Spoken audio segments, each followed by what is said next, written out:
Students, today we will see the exercises of the studied lesson Discovering Tut.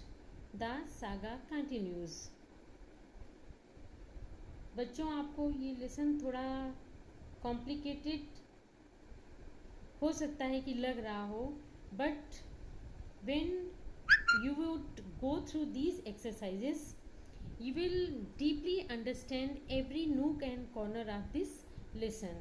So for understanding or for better comprehension, we have to see these questions and answer and other exercises, and you have to write it in your copy also.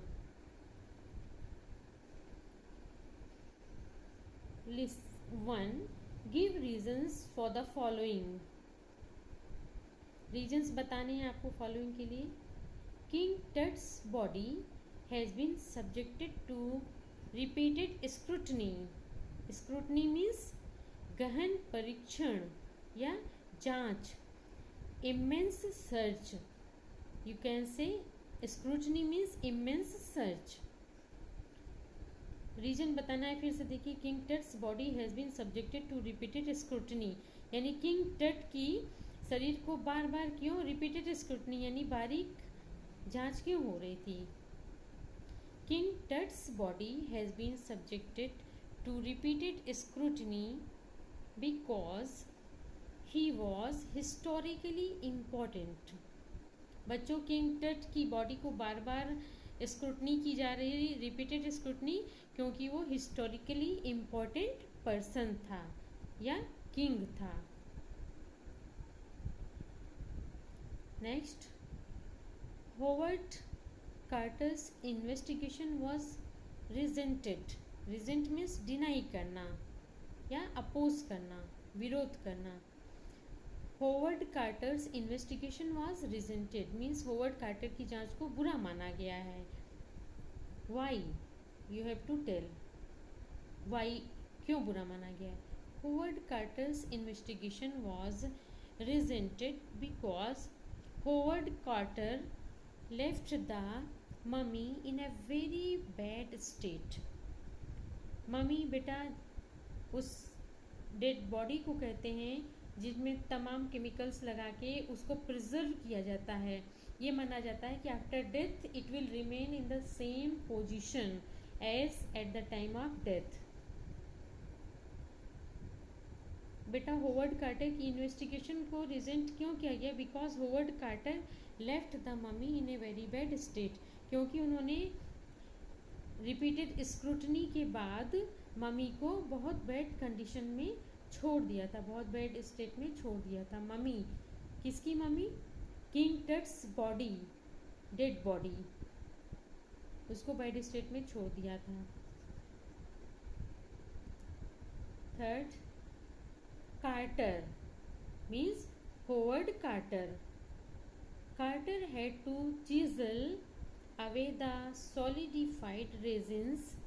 बच्चों, resins means गोंद, resins to raise the king's remains. Carter को had to chisel away. chisel बच्चों जो छेनी होती है जिससे हम कुछ छुड़ाते हैं या काटते हैं. Carter had to chisel away the solidified. Solidified मतलब ठोस की गई. रेजिन्स मीन्स गोंद. टू रेज मीन्स उठाने के लिए. द किंग्स रिमेन्स यानी राजा के अवशेषों को उठाने के लिए. राजा की जो अवशेष थे या बॉडी थी वो सॉलिडिफाइड हो गई थी, एकदम ठोस हो गई थी. रेजिन्स यानी गोंद के द्वारा चिपका के. तो कार्टर ने चिजल से उसको निकाला, उसकी बॉडी को. क्यों? You have to answer it. Carter had to chisel away the solidified resins. Carter को चीजल से सॉलिडिफाइड रेजिन यानी कि सॉलिड हुए गोंद को चीजल से निकालना पड़ा. To raise the king's remains, राजा की रिमेन्स यानी अवशेषों को उठाने के लिए उसे चीजल से रेजिन्स को हटाना पड़ा. Because the resins had cemented टट, क्योंकि रेजिन यानी गोंद ने टट को, बच्चों इसे टट या टुट भी बोल सकते हैं, क्योंकि रेजिन ने टट की बॉडी को bottom of his solid gold coffin, बच्चों जो किंग टट की गोल्ड कॉफिन थी, यानी कि गोल्ड प्लेटिंग की हुई जो कॉफिन थी, यानी जो बॉक्स था, कॉफिन मीन्स वो बॉक्स जिसमें मम्मी को रखा जाता है, उसकी कॉफिन गोल्ड प्लेटेड थी। उसी बॉटम से रेजिन्स ने टट की बॉडी को सीमेंटेड कर लिया था, यानी सीमेंट की तरह ठोस बना लिया था। इसीलिए कार्टर ने चीज़ल को यूज़ किया था, सॉलिडिफाइड रेजिन को और उसकी बॉडी को उठाने के लिए।